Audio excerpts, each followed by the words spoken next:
ನಮಸ್ಕಾರ. ನಾನು ಇವತ್ತು ಮ್ಯೂಚುವಲ್ ಫಂಡಲ್ಲಿ ಹೂಡಿಕೆ ಮಾಡುವಾಗ ಏನೇನು ವಿಷಯಗಳನ್ನು ನೋಡ್ಕೋಬೇಕು, ಅದು ಹೆಂಗೆಂಗೋ ಆಗಿಬಿಟ್ರೆ ಅದು ಚೆನ್ನಾಗಿರೋಂಥ ಮ್ಯೂಚುವಲ್ ಫಂಡ್ ಹೆಂಗಿರುತ್ತೆ ಅನ್ನೋದನ್ನು ನಾನು ಹೇಳ್ತೀನಿ, ಕೇಳಿಸ್ಕೊಳ್ಳಿ. ನಾವು ಮೊದಲನೇದಾಗಿ ಮ್ಯೂಚುವಲ್ ಫಂಡಲ್ಲಿ ಹೂಡಿಕೆ ಮಾಡುವಾಗ ನಾವು ಇನ್ವೆಸ್ಟ್ಮೆಂಟ್ ಆಬ್ಜೆಕ್ಟಿವ್ಸ್, ಆ ಮ್ಯೂಚುವಲ್ ಫಂಡನ್ನು ಉದ್ದೇಶ, ಗುರಿ ಏನಿದೆ, ಅದು ಎಷ್ಟು ವರ್ಷ ಹೂಡಿಕೆಯನ್ನು ಮಾಡುತ್ತೆ ಅನ್ನೋದನ್ನು ನೋಡ್ಕೋಬೇಕು. ಮೊದಲನೇದಾಗಿ ಗುರಿ. ಇನ್ನೊಂದು ಏನು ಅಂತಂದರೆ CAGR ಅಥವಾ XIRR, extended internal rate of return, or CAGR ಅಂತಂದರೆ ಕಂಪೌಂಡೆಡ್ ಆ್ಯನ್ಯುವಲೈಸ್ಡ್ ಗ್ರೋತ್ ರೇಟ್. ಇದನ್ನು ನೋಡ್ಕೋಬೇಕು. ಇದು ಬಹಳ ಮುಖ್ಯವಾದಂಥ ಅಂಶ. ಯಾವುದು ಜಾಸ್ತಿ CAGR ಇರುತ್ತೋ ಬೋತ್ ಶಾರ್ಟ್ ಟರ್ಮ್ ಮತ್ತು ಲಾಂಗ್ ಟರ್ಮಲ್ಲಿ ಅದು ಅತ್ಯುತ್ತಮವಾದಂತಹ ಸ್ಕೀಮ್ ಅಂತ ಅರ್ಥ. ಮುಂದಕ್ಕೆ ಹೋಗಿ ನಾವು AUM ಅಂದರೆ ಅಸೆಟ್ ಅಂಡರ್ ಮ್ಯಾನೇಜ್ಮೆಂಟ್, ಅದನ್ನು ನೋಡಬೇಕು. ಅಸೆಟ್ ಅಂಡರ್ ಮ್ಯಾನೇಜ್ಮೆಂಟ್ ಕಡಿಮೆ ಇದ್ದರೆ ಅದನ್ನು ಸಂಪೂರ್ಣವಾಗಿ ಅವಾಯ್ಡ್ ಮಾಡ್ಕೊಳ್ಳಿ. ಆ ಮ್ಯೂಚುವಲ್ ಫಂಡಲ್ಲಿ ನೀವು ಹೂಡಿಕೆ ಮಾಡೋದೇ ಬೇಡ. So it should be medium ಆಗಿರಬೇಕು, ತುಂಬ ಹೈ ಇರಲೇಬೇಕು ಅಂತ ಏನಿಲ್ಲ. So medium AUM is preferred. ಆನಂತರ TER ಅಂತೇಳಿ, ಟೋಟಲ್ ಎಕ್ಸ್ಪೆನ್ಸ್ ರೇಷಿಯೋ, ಇದನ್ನು ಕ್ಲೋಸ್ ಆಗಿ ಅಬ್ಸರ್ವ್ ಮಾಡ್ಕೊಳ್ಳಿ. ಇದು ಲೆಸ್ ದೆನ್ 1 ಇದೆ ಒಳ್ಳೆಯದು. ಆದರೆ ಅದು ಹೈ ಇದ್ದರೆ ನಿಮ್ಮ ಲಾಭಾಂಶದಲ್ಲಿ ಮ್ಯೂಚುವಲ್ ಫಂಡ್ಗಳು ಸಾಕಷ್ಟು ತಗೊಳ್ತವೆ. ಹಾಗಾಗಿ TER ಸ್ವಲ್ಪ ಕಡಿಮೆ ಇದ್ದಷ್ಟು ಉತ್ತಮವಾದಂಥ ಸ್ಕೀಮ್ ಅಂತ ಹೇಳ್ಬೋದಾಗಿದೆ. ಆಮೇಲೆ ಆಲ್ಫಾ ಅಂತಂದರೆ ಫಂಡ್ ಮ್ಯಾನೇಜರ್ನ ಸ್ಕಿಲ್. ಅವನು ಈ ಬೆಂಚ್ ಮಾರ್ಕ್ಗಿಂತಲೂ ಹೆಚ್ಚು ಯಾವ ರೀತಿ ರಿಟರ್ನನ್ನು ತರಿಸ್ಕೊಡ್ಲಿಕ್ಕೆ ನಿಷ್ಣಾತನಾಗಿದ್ದಾನೆ ಅನ್ನುವಂಥದ್ದನ್ನು ಅದು ಪ್ರತಿನಿಧಿಸ್ತದೆ. ಸೊ ಆಲ್ಫಾ ಹೆಚ್ಚಾದಷ್ಟು ಉತ್ತಮ. ಆಲ್ಫಾ ಆಗೋ ರೀತಿಯಲ್ಲಿ ನೋಡ್ಕೊಳ್ಳಿ. ಯಾವ ಸ್ಕೀಮಲ್ಲಿ ಆಲ್ಫಾ ಹೆಚ್ಚಿದೆ ಅದರಲ್ಲೇ ಹೂಡಿಕೆಗಳನ್ನು ಮಾಡಿ. ಅದೇ ರೀತಿ ಸಾರ್ಟಿನರ್ ರೇಷಿಯೋ ಅಂತಿದೆ. ಈ ಸಾರ್ಟಿನರ್ ರೇಷಿಯೋ ಅಂತಂದರೆ ರಿಸ್ಕ್ ಅಡ್ಜಸ್ಟೆಡ್ ರಿಟರ್ನ್ ಅಂತೇಳಿ, ಇದು ಹೆಚ್ಚಾದಷ್ಟು ಉತ್ತಮ. ಇದು 2ಕ್ಕಿಂತ ಹೆಚ್ಚಿದ್ರೆ ಅಥವಾ 3ಕ್ಕಿಂತ ಹೆಚ್ಚಿದ್ರೆ ತುಂಬ ಉತ್ತಮ. ಹಾಗೆಯೇ ಶಾರ್ಪ್ ರೇಷಿಯೋ ಅಥವಾ ಶಾರ್ಪೇ ರೇಷಿಯೋ ಅಂತಲೂ ಹೇಳ್ತಾರೆ.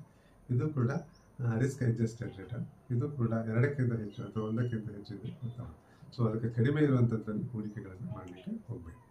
ಆಮೇಲೆ ಬೀಟಾ ಅಂದರೆ ಅದು ವೊಲೆಟಿಲಿಟಿಯನ್ನು ಇಂಡಿಕೇಟ್ ಮಾಡ್ತದೆ. ಸೊ ಮಾರ್ಕೆಟು, ಬೇರ್ ಮಾರ್ಕೆಟು, ಬುಲ್ ಮಾರ್ಕೆಟಲ್ಲಿ ಇದು ಈ ಮ್ಯೂಚುವಲ್ ಫಂಡ್ ಸ್ಕೀಮ್ಗಳು ಸಿಕ್ಕಾಪಟ್ಟೆ ಫ್ಲಕ್ಚುಯೇಷನನ್ನು ಕಾಣಿಸ್ಕೊಳ್ತು. ಸೊ ವೊಲೆಟಿಲಿಟಿ ಅಂತ ಹೇಳ್ತೀವಿ. ಸೊ ಬೀಟಾ ಯಾವತ್ತು 0 ಅಥವಾ 0ಗಿಂತ ಕಡಿಮೆ ಇರುವಂತೆ ನೋಡ್ಕೊಳ್ಳಿ. ಹಾಗೆಯೇ ಸ್ಟ್ಯಾಂಡರ್ಡ್ ಡಿವಿಯೇಷನ್ ಅಂತಿದೆ, ಅದು ಕೂಡ ವೊಲೆಟಿಲಿಟಿಯನ್ನು ಇಂಡಿಕೇಟ್ ಮಾಡುತ್ತೆ. ಅದು ಕೂಡ ಆದಷ್ಟು ಕಡಿಮೆ ಇರುವಂತೆ ನೋಡ್ಕೊಳ್ಳಿ. ಅದು ಉತ್ತಮವಾದಂಥ ಆಯ್ಕೆ ಆಗಿರ್ತದೆ. ಅದೇ ರೀತಿ ಡೌನ್ವರ್ಡ್ ಕ್ಯಾಪ್ಚರ್ ರೇಷಿಯೋ ಅಂತೇಳಿ, ಇದು ಡೌನ್ವರ್ಡ್ ಕ್ಯಾಪ್ಚರ್ ರೇಷಿಯೋ ಅಂತಂದರೆ ಮಾರ್ಕೆಟ್ ಒಮ್ಮೆಲೆ ಕುಸಿತ ಕಂಡಾಗ, ಬಿದ್ದಾಗ, ಅದರಲ್ಲಿ ಈ ಮಾರ್ಕೆಟ್ ಇದು ಮ್ಯೂಚುವಲ್ ಫಂಡ್ ಕೂಡ ತೀವ್ರವಾದಂಥ ಕುಸಿತವನ್ನು ಕಾಣ್ತದೆ. ಸೊ ಅದನ್ನು ನಾವು ಡೌನ್ವರ್ಡ್ ಕ್ಯಾಪ್ಚರ್ ರೇಷಿಯೋ ಅಂತ ಹೇಳ್ತೀವಿ. ಈ ಡೌನ್ವರ್ಡ್ ಕ್ಯಾಪ್ಚರ್ ರೇಷಿಯೋ ಕಡಿಮೆ ಇದ್ದಷ್ಟು ಉತ್ತಮ. ಸೊ ಲೆಸ್ ದ್ಯಾನ್ 100ಕ್ಕಿಂತ ಕಡಿಮೆ ಇದ್ದರೆ ಅದು ಉತ್ತಮವಾದಂಥ ಸ್ಕೀಮ್. ಹಾಗೆಯೇ ಪೋರ್ಟ್ಫೋಲಿಯೋ ಟರ್ನ್ ಓವರ್ ರೇಷಿಯೋ ಅಂತಂದಿದೆ.